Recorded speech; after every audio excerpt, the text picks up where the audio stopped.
Hello vinyl community, Jan back again, and today I'm going to do a video for JT's record room. JT want to push his subscribers to pass 100.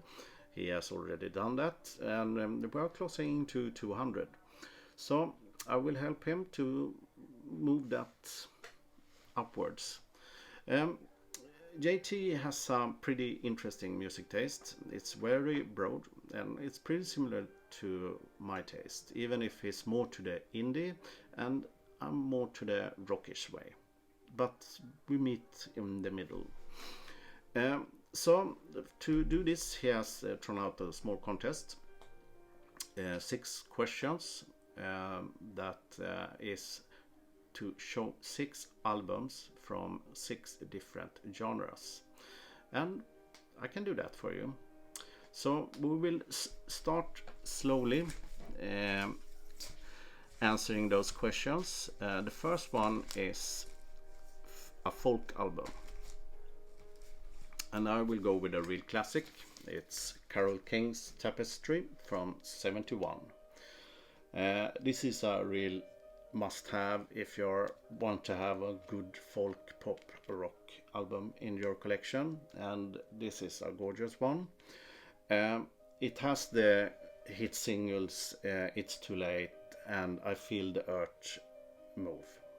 Those two are real gems. Check this up. This is a reissue, but it's a good sounding one. Get it. And the second question is a British blues band, and I went for this one. I had to have some kind of Led Zeppelin connection to this video, and this is Yardbirds, Roger the Engineer. And here you have the wonderful tune Over, Under, Sideways, Down. This is a real gem from '66, and this was a record store day with a black cover. It's usually our white. And it has some extra studio recordings. Real gem.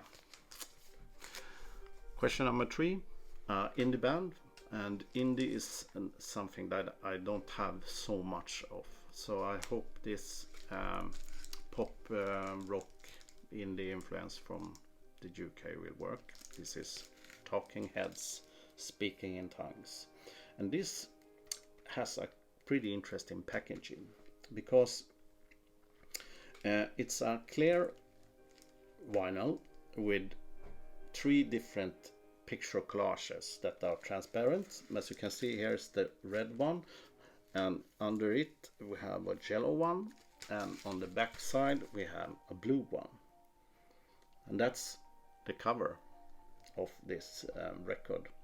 And it was designed by Robert Bruschenberg, the German guy. Pretty cool, actually. And this is still sealed. I haven't even opened it. Don't know why, but it's still standing in the record shelf. Okay, so moving over to any pop rock album, and I had to have some kind of Swedish connection as well. And so I picked Rubber Soul with Beatles. This is a real classic. It's their 6th album, studio album, from '65. And this is a Swedish printed one. And that you can easily see from the below. It's called Sib Trick. That is printed in Sweden. Okay, over to an old school metal album, and I have gone for the British Def Leppard and the record High and Dry from '81. This is a real classic hard rock album, old school, with tunes like Let It Go and No No No. It's really good, really good. And this one is on the classic 80s version of the Vertigo label. And this is printed in Europe, in the Netherlands. And the last question, any jazz album. I went for a real classic, the Horace Silver Quintet and Song for My Father. This is a really, really good one. And here you have the famous title tune, Song for My Father, that has those infection horn moffits. That's just brilliant. And the intro for that tune was actually borrowed by Steely Dan for their 74 hit Ricky, Don't Lose That Number. Okay, that was my contribution for you, JT. I hope you enjoy it, and stay tuned. See you soon. Have a wonderful weekend. Fridans.